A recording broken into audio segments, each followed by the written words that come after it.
So, welcome back. This is episode 5. If you're following along with us, or if you are joining us for the first time, doing a series of messages or readings, if you will, from some messages I once did, focusing on the greatest short story ever told. It's a series of sermons that I did back in 2010 and brought them out this week to share with several episodes in a row. And so far in this series, here's what we've noticed. We've noticed that a family is torn apart by both sons. A shocking request by the younger one and a self-righteous attitude by the older one.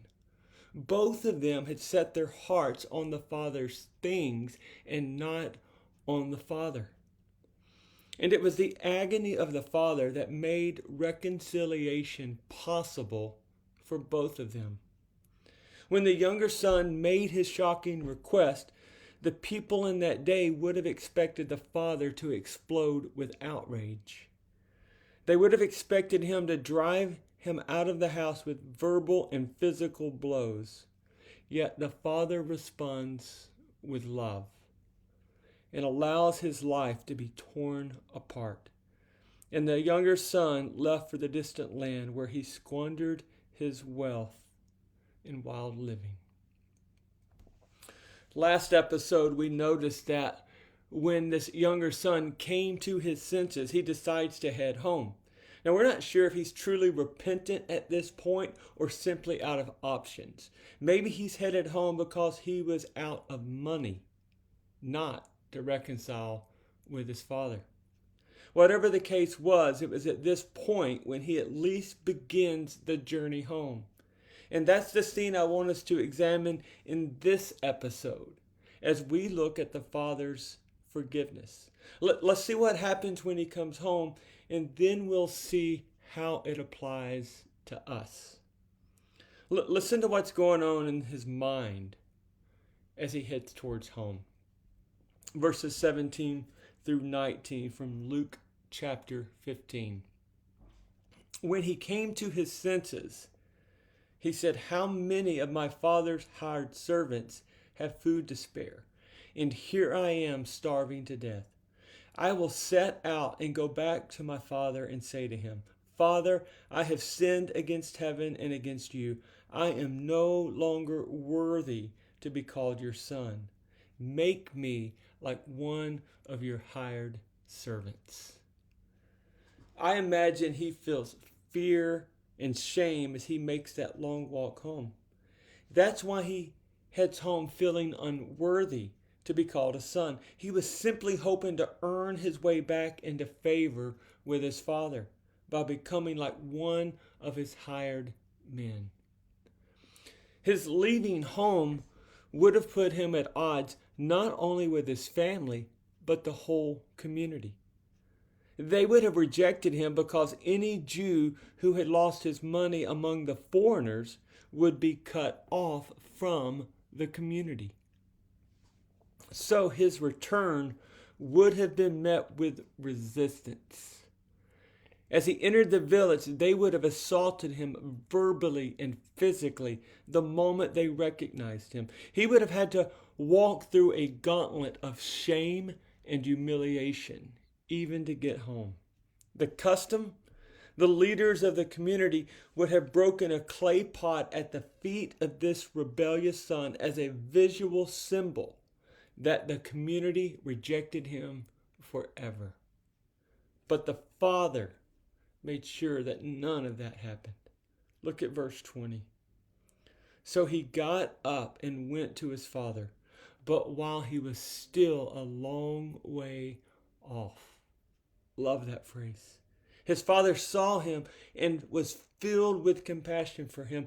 He ran to his son, threw his arms around him, and kissed him.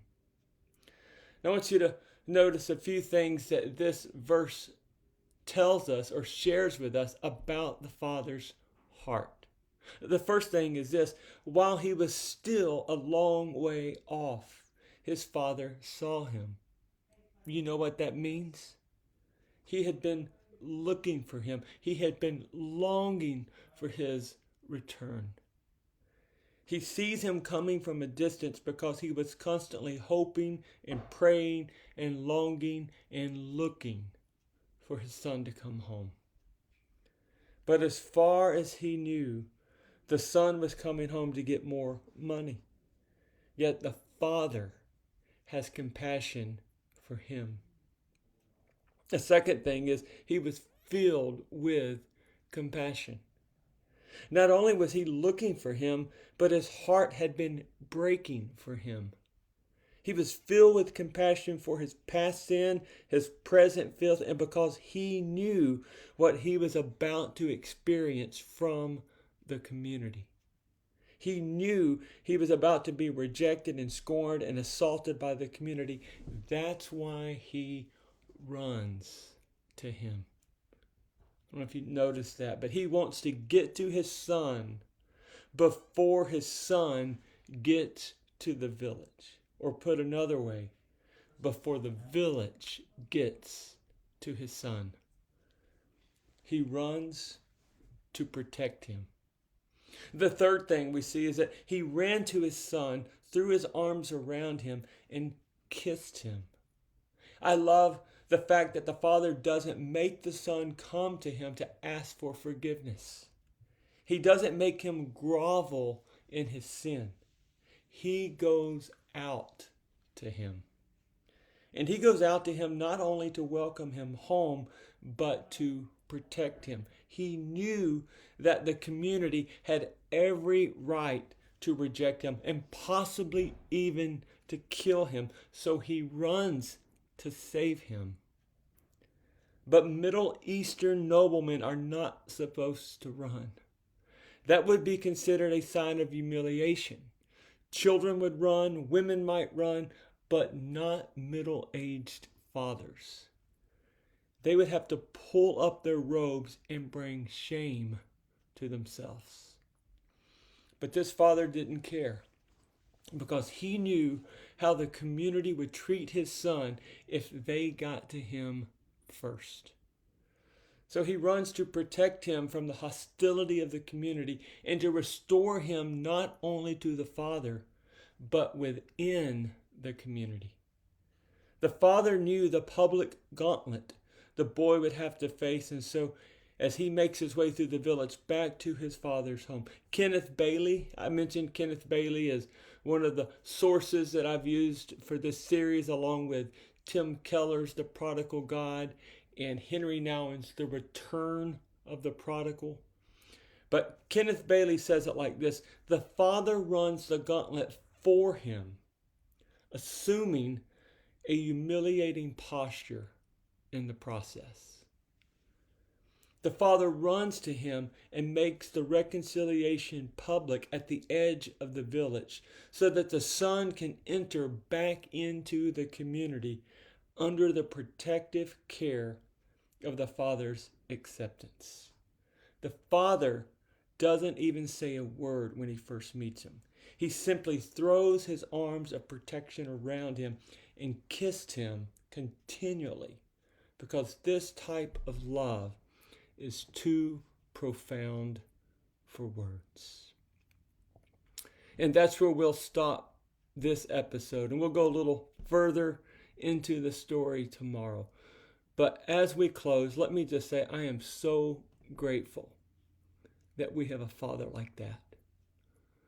A father who loves us enough to run through the gauntlet of shame and humiliation so that we could be made right with him. And not just with him, but within the community too. I hope this reading has been helpful, and I hope, if anything, it turns you back to Luke 15 and you take a deeper dive into this story yourself. Hope you have a great day, and I'll catch you next time. Thanks for watching. Bye-bye.